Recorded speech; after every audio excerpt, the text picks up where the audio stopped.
एके दिवशी अकबर राजा बिरबलावर खूप चिडले. त्याने बिरबलाला राज्य सोडून निघून जाण्यास सांगितले. मनाने दुःखी होऊन बिरबलाने राज्य सोडले आणि जवळच्या गावात एका शेतकऱ्याच्या घरी आश्रय घेतला. बिरबलाने शेतात काम करून दिवस काढले. काही दिवसांनी अकबराला त्याच्या दरबारात आवडत्या बिरबलाची उणीव भासू लागली.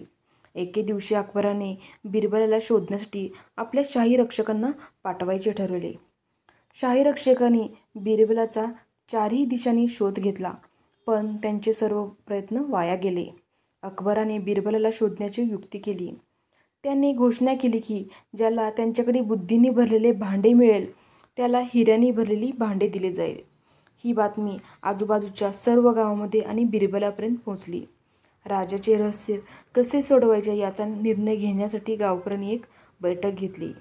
बिरबलाने त्यांना 1 महिन्याचा अवधी लागेल असे सांगून मदत करण्याची तयारी दर्शवली.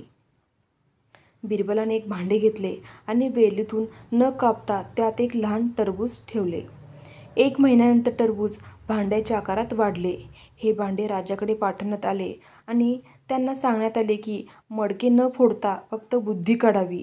हा दुसरा कोणी नसून बिरबल असू शकतो हे अकबराला माहीत होते आणि अकबर बिरबलाला त्यांच्या दरबारात परत आणण्यासाठी गेले.